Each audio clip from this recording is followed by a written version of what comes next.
하나님의 은혜가 얼마나 존귀한지 말씀을 통해서 나누고자 합니다. 주님의 사랑하심을 입고 이 자리에 함께 하신 성도 여러분, 여러분은 이 세상에서 가장 귀한 분들이심을 믿습니다. 귀하다 하는 말은 흔하다는 말과 반대말이죠. 세상에 흔하게 많이 있는 것은 귀한 게 아니죠. 그러나 오늘 이 자리에 있는 성도 여러분은 이 우주에 오직 하나밖에 없는 하나님의 자녀들이시니까 귀한 것입니다. 그래서 이 우주보다 귀하고 이 우주를 주고도 바꿀 수 없는 존재가 여러분 한 사람 한 사람임을 믿습니다. 예수님도 말씀하시기를 사람이 온 천하를 얻고도 제 목숨을 잃으면 무엇이 유익하겠냐. 죽어불면 다 소용없다는 이야기잖아요. 하나님은 여러분 한 분 한 분을 이 우주에 오직 하나밖에 없는 자들로 지으셨습니다. 그리고 하나님은 여러분에게 나에게는 오직 너밖에 없다. 그런 사랑으로 사랑하시는 것입니다.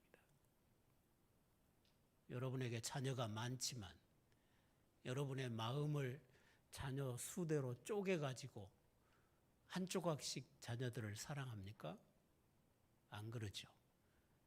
자녀 한 사람 한 사람을 온 마음을 다해서 온 사랑을 다해서 사랑하잖아요. 우리 하나님도 그런다는 거예요. 하나님의 자녀들의 숫자대로 하나님의 사랑을 쪼개서 한 조각씩 나눠주는 사랑이 아니라 이 세상에 오직 너밖에 없다. 그런 사랑으로 사랑하고 계시는 것을 믿으시기를 바랍니다. 여러분 한 사람 한 사람을 향해서 하나님의 사랑 전부를 쏟아 부어서 사랑하십니다. 하나님은 여러분을 미리 계획하시고 세상에 보내셨습니다. 부모가 우리를 낳기 전부터 하나님은 우리를 하나님의 마음속에 품으셨고 우리를 어떤 모습으로 지을지 우리의 눈의 모양, 코의 모양, 입의 모양 모든 것을 다 디자인하신 분이 하나님이시라는 거죠. 그래서 이 세상에 하나밖에 없는 작품으로 지으셨습니다. 여러분 한 사람 한 사람을 하나님이 원하시는 모습 그대로 맞추어서 제작했음을 믿으시기 바랍니다. 여러분 한 사람 한 사람이 하나님의 사랑의 대상이고 하나님이 지으신 모든 만물 중에 여러분이 으뜸이라는 것입니다. 이 지구뿐만 아니라 우주 전체를 우리 인생들이 살아가기에 합당한 것처럼 환경으로 만들어 놓으셨습니다. 하나님이 왜 그렇게 하셨는가? 하나님은 사랑이시고 하나님은 은혜로우신 분이기 때문이라고 말씀합니다. 그래서 저나 여러분이 이 세상을 어떻게 살아야 하는지 그 답은 우리를 지으신 하나님께 있는 거죠. 모든 인생은 하나님을 찾아야 하고 하나님을 만나야 하고 하나님을 섬겨야 합니다. 하나님을 만나지 못한 인생은 불행한 인생이고 하나님을 섬기지 않는 인생은 다 추한 인생이 될 수밖에 없는 것입니다. 하나님을 잘 섬기는 심령이라야 하나님이 계획하신 존귀한 삶을 살아갈 수 있는 것입니다. 하나님이 여러분을 세상에 보내시고 아들의 보혈로 구원하신 데는 분명한 이유가 있었습니다. 그래서 여러분의 삶이 하나님께 소중한 것입니다. 여러분이 왜 살아야 될 것인지, 무엇을 위해서 살아야 할 것인지, 어떻게 살다가 어디로 가야만 하는 것인지 그 답은 하나님께만 있습니다. 아무리 사람이 철학을 하고 학문을 연구해도 그 답을 얻지 못합니다. 하나님에게만 그 답이 있습니다. 반드시 하나님을 만나야 합니다. 그리고 하나님의 은혜 속에 살아가야만 여러분의 인생은 가치가 있고 행복할 수 있습니다. 우리는 하나님의 은혜를 떠나서는 한순간도 살아갈 수 없기에 하나님의 은혜에 대하여 깊이 알아가야 할 줄로 믿습니다. 자식은 부모의 은혜를 알아야 하잖아요. 그래야 자식답게 살 수가 있어요. 근데 우리를 낳아 길러주신 부모님의 은혜도 존귀하고 소중하지만 우리에게 부모를 주시고 우리의 삶을 주신 분은 하나님이시잖아요. 하나님의 은혜는 부모의 은혜보다 훨씬 더 거룩하고 존귀하다고 하는 사실입니다. 하나님의 은혜가 존귀한 것은 용서하는 은혜이기 때문이에요. 과거의 모든 추하고 더러운 죄를 용서하시고 말끔히 지워버리시는 은혜이기 때문에 하나님의 은혜는 존귀합니다. 은혜가 없이는 죄는 해결될 길이 없는 거예요. 갓난아이가 태어나면 그저 예쁘기만 한 것처럼 하나님이 인생을 처음 지으셨을 때는 그저 예쁘기만 했죠. 하나님이 보시기에 심히 좋았더라. 그리고 인생은 하는 것마다 예쁜 일만 했던 거죠. 그러다가 하나님이 금하신 선악과를 따먹고 나더니 그 뒤부터는 미운 짓만 하기 시작하는 거예요. 사람이 하나님 앞에 미운 짓 하기 시작하면서 인생은 불행해졌습니다. 추해졌습니다. 멸망에 이르게 되었습니다. 이런 우리의 모든 죄를 다 용서하기 위해서 하나님의 아들이 세상에 오시고 우리가 죄 때문에 죽어야 할 것을 예수님이 십자가에서 대신 죽으셔서 누구든지 십자가에 죽으신 예수를 자기 구주로 믿으면 모든 죄를 용서하시고 과거의 모든 허물들을 깨끗이 지워주시고 우리를 하나님의 아들, 딸로 받아주신 거죠. 하나님의 은혜가 그런 일을 이룬 것입니다. 누구든지 주 예수를 믿으면 하나님이 더 이상 죄인으로 보지 아니하시고 사랑하는 아들과 딸로 바라보시고 사랑하십니다. 이것이 하나님의 은혜입니다. 하나님의 은혜 앞에서는 아무리 크고 추한 죄도 흔적도 없이 깨끗이 씻어질 수 있습니다. 이 세상에 가장 추한 것이 죄입니다. 그런데 그 죄를 사함받으면, 그 죄를 용서받으면 그보다 더 아름다운 것이 없습니다. 예수를 구주로 믿는 여러분은 이 용서의 은혜를 입으셨음을 믿으시기를 바랍니다. 사람 사는 세상에서 우리 사람들끼리 살면서도 서로 원망 들을 일이 생기고 원수 삼을 일도 생깁니다. 그러나 그 일로 인해서 상대방을 미워하고 앙가품하고 원수를 삼고 복수를 하고 그런 것보다는 잘못한 사람이 용서를 구하고 그리고 용서해 주고 그러고 나면 나 자신도 편안해지고 행복해지고 상대방도 평안해집니다. 그래서 용서만큼 아름다운 게 없는 거죠. 잘못했으면 잘못을 인정하고 용서를 구할 수 있는 사람이 용기 있는 사람이고 겸손한 사람이고 용서를 구할 때는 언제든지 기꺼이 용서해 줄 수 있는 사람이 겸손한 사람인 거죠. 왜? 나도 얼마든지 더 큰 죄에 빠질 연약함을 가지고 있기 때문인 것입니다. 우리가 원수를 미워하는 한 감옥문은 닫혀 있습니다. 죄수도 갇혀 있습니다. 그러나 용서를 구하고 용서를 해주면 죄수는 감옥에서 풀려납니다. 그런데 그 죄수는 알고 보면 용서하지 않는 나 자신이 죄수가 됩니다. 나 자신이 감옥에 갇혀요. 내가 잘못이 없고 상대방이 잘못했어도 내가 상대방을 용서하지 아니하면 내 마음에 평안이 없잖아요. 우리가 스스로의 감옥에 나 스스로를 가두게 된다는 것입니다.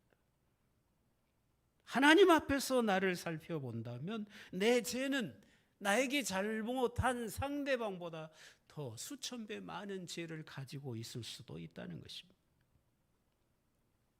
하나님은 십자가 아래 피하는 자들에게 언제나 용서를 베푸시기를 기뻐하십니다.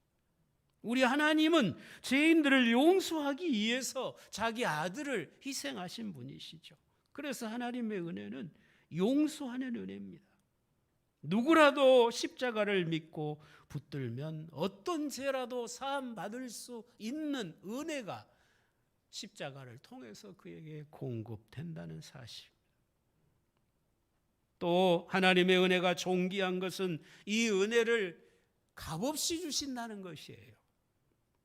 그리고 그 은혜가 사람을 차별하지 않는다는 거예요.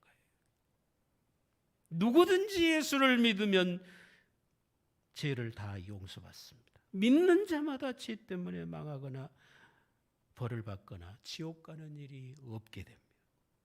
그리고 하나님의 아들, 딸이 되어서 하나님의 사랑을 받게 되어지는 것입니다.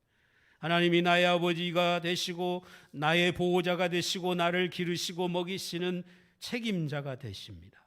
그리고 천국을 선물로 받습니다. 그런데 이 모든 것이 값없이 주어진다는 사실입니다. 이 은혜를 돈 주고 사는 것도 아니고 공부 많이 해서 자격증처럼 자격을 따는 것도 아니고 착한 일을 많이 해서 무슨 공로를 세워야 이 은혜를 입는 것도 아닌 것입니다. 오직 예수를 믿으면 얻는, 오늘 본문에 보니까 믿음까지라도 하나님의 은혜라고 말씀을 하고 있지 않습니까? 우리가 천국을 돈을 주고 산다면 얼마를 내야 되겠어요? 요즘 아파트 한 채가 수십억씩 하잖아요. 서울 가면. 그런데 천국은 돈으로 계산할 수 있겠습니까? 사람이 먹으면 절대로 안 죽는 약이 있다고 생각해 봐요. 그 약값이 얼마 할까요? 수천억을 추락할 거예요. 안 죽는 약이 있다. 그런데 그런 약도 없죠. 그런데 저와 여러분은 예수 믿고 영원히 죽지 않는 생명을 얻었잖아요. 그것도 돈도 안 내고 값없이 얻었습니다. 하나님의 은혜입니다. 얼마나 귀한 은혜입니까? 그리고 이 세상에는 어디를 가나 차별이 있잖아요. 남자와 여자를 구별합니다. 어른과 아이들을 차별합니다. 돈 많은 사람과 가난한 사람을 차별합니다. 공부 많이 한 사람과 공부 적게 한 사람을 차별합니다. 그가 가진 관직에 따라서 사람을 차별합니다. 그러나 우리 하나님의 은혜는 차별하지 않습니다. 누구든지입니다. 이 세상에 어디를 가도 누구든지는 없어요. 하나님께만 있습니다. 그래서 하나님의 은혜가 존귀한 것입니다. 이 은혜 아래 살면 가난한 사람도 존귀해집니다. 병들고 세상에서 비천한 사람일지라도 존귀한 자가 됩니다. 여러분이 진실로 하나님과 사람 앞에서 존귀한 인생이 되고자 하시면 하나님의 은혜를 기뻐하시고 그 은혜 안에 머물기를 힘쓰시기를 바랍니다. 그리고 하나님의 은혜가 존귀한 것은 그 은혜가 변함이 없다는 거예요. 변함이 없어요. 영원합니다. 사람의 마음도 사람의 사랑도 쉽게 변하는 것입니다. 연애를 할 때는 이 세상에 너밖에 없다 그래 놓고 나중에는 너만 없으면 살겠다 그런다잖아요. 연애할 때는 너 없으면 못 살겠다 해놓고 살다 보면 당신 때문에 못 살겠다 그런다는 거예요. 연애할 때는 이 세상에 네가 제일 이쁘다 그랬다가 나중에는 너만 빼고 다 이쁘다. 그 사람의 인간의 사랑이 그렇게 변질된다는 거죠. 그러니 사랑한다고 죽고 못 살고 결혼했다가 몇 년 안 돼서 이혼하고 돌아서는 가정들이 얼마나 많이 있습니까? 원수가 되어서 물고 뜯고 싸우다가 결국은 헤어지는 이런 비참한 현실을 우리가 보지 않습니까? 그게 인간의 사랑인 거예요. 그러나 하나님의 은혜는 안 변합니다. 우리가 아무리 큰 실수를 하고 넘어져도 하나님은 우리를 향해 결코 혐오감을 갖지 아니하십니다. 오직 조건 없는 사랑으로 갈수록 더 우리를 하나님 앞에 사랑스러운 자로 만들어 가시는 하나님이십니다. 우리 안에 더 큰 사랑을 이루십니다. 갈수록 우리를 흠도 티도 없는 하나님의 아들의 형상으로 빚어 가시는 사랑입니다. 하나님은 여러분의 이름을 손바닥에 새겨놓고 날마다 기억하시면서 여러분에게 필요한 사랑을 채우시는 분이심을 믿으시기 바랍니다. 하나님께 핸드폰이 있다면 핸드폰 화면에 여러분의 사진이 있을 거예요. 가장 최고로 사랑하십니다. 여러분이 하나님을 믿을 때 여러분을 향한 하나님의 사랑은 바다의 모래알 수보다 더 많은 사랑이라는 것입니다. 여러분이 예수 믿고 하나님의 자녀가 되면 여러분을 향한 하나님의 사랑은 결코 취소되지 아니함, 후회함이 없습니다. 그런 하나님께 여러분의 영혼을 맡기고 그 은혜 아래 살면서 은혜에 합당한 열매가 있는 신앙생활을 하실 수 있기를 바랍니다. 뿐만 아니라 하나님의 은혜가 존귀한 것은 그 은혜가 우리의 삶을 존귀하고 복되게 바꿔준다는 것이에요. 세상에 많은 그릇이 있잖아요. 귀한 그릇도 있고 천하게 쓰는 그릇도 있습니다. 그 그릇에 귀한 것을 담으면 귀한 그릇이 되고 그 그릇에 더러운 것을 담으면 더러운 그릇이 됩니다. 사람의 심령, 사람의 마음이 그릇이에요. 우리의 마음에 무엇을 담느냐에 따라서 더러운 인생이 될 수도 있고 거룩하고 존귀한 인생도 될 수 있다는 것입니다. 가령 마음속에 오로지 돈 생각밖에 없는 사람이 있다면 그런 사람을 가리켜서 우리는 돈의 눈이 어두운 사람이라고 부릅니다. 그런 사람들의 인생을 보면 존귀하게 보이지가 않잖아요. 아, 나도 저 사람처럼 살았으면 좋겠다 할 만큼 호감이 갑니까? 절대로 안 그럽니다. 또 권력의 눈이 어두운 사람도 있습니다. 먹고 마시고 세상 향락에 붙잡혀 사는 인생도 있습니다. 그런 사람들 역시 결코 존귀한 삶의 모습이 아닌 것을 우리가 봅니다. 그리고 그들 스스로도 절대로 행복하지 않습니다. 그런데 그 마음과 심령에 예수님으로 채워져 있는 사람들을 보면 행복합니다. 기쁨이 있고 감사가 있고 소망이 있고 힘이 있는 삶을 살아갑니다. 하나님이 함께해 주시고 하나님이 지켜주시고 하나님이 도와주시고 하나님이 그에게 선을 베푸시니 그럴 수밖에 없지 않겠습니까? 그 심령에 하나님의 은혜가 가득하게 채워져 있는 사람의 삶은 거룩합니다. 세상 사람과는 다른 모습으로 살아가는 것을 볼 수 있습니다.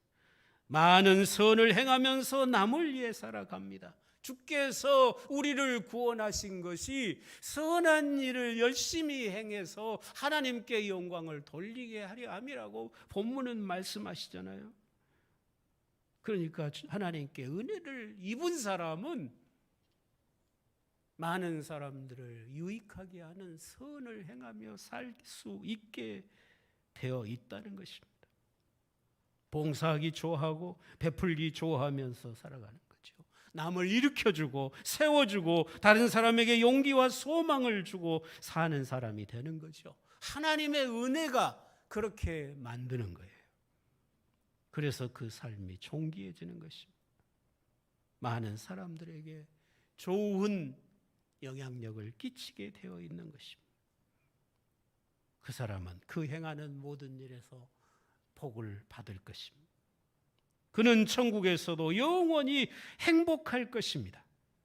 사랑하신 성도 여러분, 여러분은 지금 여러분의 삶에 만족하십니까? 행복하십니까? 지금 저보고 우리나라의 제일 돈 많은 부자들 10명을 이름을 대보라고 하면 나는 답을 모릅니다. 누가 제일 부자인지. 우리나라의 10대 부자가 누군지 나는 한 번도 공부해 본 적도 없고 관심도 없습니다. 우리나라의 가장 영향력 있는 정치인들 10명만 말해보라면 나는 모릅니다. 한두 명 이름을 댈 수 있을지 모르겠습니다. 그러나 제가 지금껏 살아오면서 믿음 안에서 나에게 좋은 영향력을 끼쳐준 분들을 세라고 그러면 금방 수십 명을 셀 수가 있습니다. 우리가 이 세상을 살아가는 동안에 우리 곁에 진정으로 필요한 사람은 재벌도 아니고 힘 있는 권력자도 아니고 아주 작은 선을 행하면서도 잔잔한 사랑을 베풀고 이름도 없이 살아가면서도 자기 주변 사람들에게 하나님의 은혜를 보여주며 살아가는 그런 신실한 그리스도인들, 그 그리스도인들이 우리에게 진정 존귀한 자들이라는 거죠. 우리에게 없어서는 안 될 그런 사람들인 것입니다. 사랑하신 성도 여러분, 날마다 하나님의 은혜를 사모하면서 하나님의 은혜 속에 살아가는 성도가 되시기를 바랍니다. 하나님의 은혜보다 더 큰 보배가 어디 있겠습니까? 하나님의 은혜가 여러분에게 항상 머물면 여러분의 인생은 영원토록 존귀할 것입니다. 오늘도 하나님께서는 우리를 그 은혜의 품으로 부르고 계십니다. 날마다 겸손한 마음으로 하나님의 은혜를 사모하고 구하면서 하나님의 은혜를 날마다 새롭게 알아가는 신앙생활이 되시기를 바랍니다. 날마다 넘치는 은혜 속에서 하나님의 은혜에 합당한 열매를 풍성히 맺어가는 존귀한 하나님의 자녀들이 되시기를 바랍니다. 제 많은 여인에게 주님의 은혜가 함께할 때 주님은 그를 칭찬하시기를, 내 복음이 증거되는 곳마다 이 여인이 행한 일도 증거되리라. 이 놀라운 복을 이 여인이 받았습니다. 온 동네 사람이 외면하는 죄 많은 여인이었는데 그가 그리스도의 은혜를 입고 나니까 주님의 복음이 증거되는 곳마다 그 여인의 선한 행실이 전해지게 되었습니다. 예수님의 12 제자 중에 제자로 태감을 받은 가룟 유다가 있죠. 그는 말하자면 독립운동을 하던 사람이에요. 그리고 예수님의 제자단 가운데서 신임을 받았으니까 예수님과 12 제자의 동계를 맡은 재정 담당을 했겠죠. 근데 그에게서 주의 은혜가 거두어지자 이 세상에 가장 추한 사람이 되고 말았잖아요. 차라리 나지 아니했더라면 좋을 뻔한 비참한 마지막 모습이 되어버렸잖아요. 우리가 전설로 전해 들은 이야기 중에 그런 게 있잖아요. 레오나르도 다빈치가 최후 만찬, 예수님이 제자들과 둘러 앉아서 마지막 성만찬을 드시던 그 그림을 그릴 때 예수님의 얼굴을 그려야 되겠는데 누구를 모델로 삼아서 예수님을 그릴까, 그 모델을 찾다가 교회 가서 찬양대에 앉아있는 어떤 한 젊은이를 보게 됐어요. 찬양대에 앉아있는 한 젊은 청년이 얼굴이 천사 같아. 얼굴이 평안하고 기쁨이 가득 차 있고 그냥 정말로 밝은 천국을 소유한 자 같은 그런 모습으로 찬양대에 앉아서 찬양을 하는 거예요. 우리 찬양대 그런 모습이시겠죠? 그래서 그분을 섭외를 해가지고 집에 데리고 가서 앉혀놓고 예수님을 그린 거예요. 예수님 그리고 베드로, 안드레, 야고보, 요한, 빌립, 바돌로메 쭉 그리다가 마지막에 가룟 유다를 그려야 될 때가 됐어요. 이제 가룟 유다는 누구를 모델로 삼아서 그릴까? 가룟 유다를 찾아서 헤매다가 어느 뒷골목에서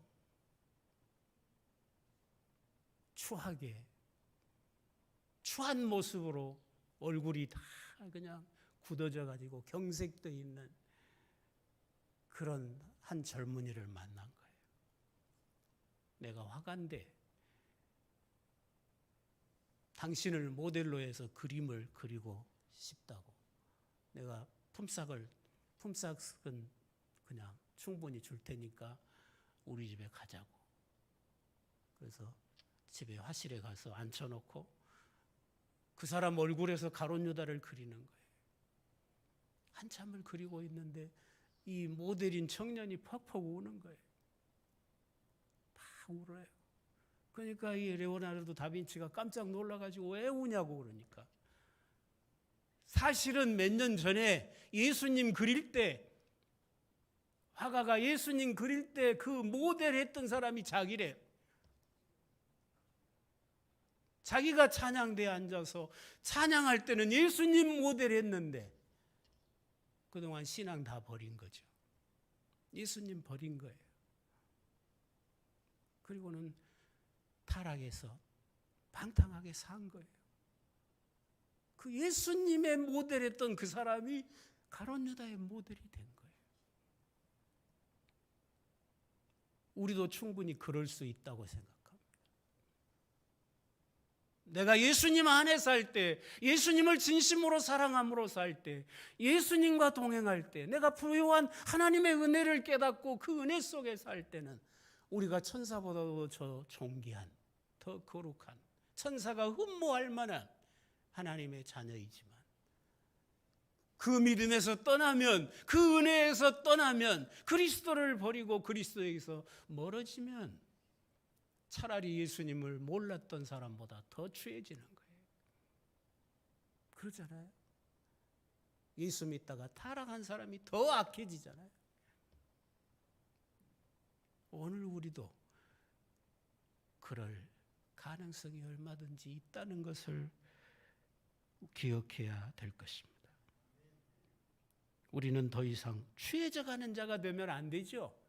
그리스도의 은혜 가운데서, 하나님의 부여하신 은혜 가운데서, 내 안에서 선한 일을 시작하신 그 은혜 가운데서 우리가 날마다 더 거룩해져 가고 더 아름다워져 가야 그게 정상 아니겠습니까?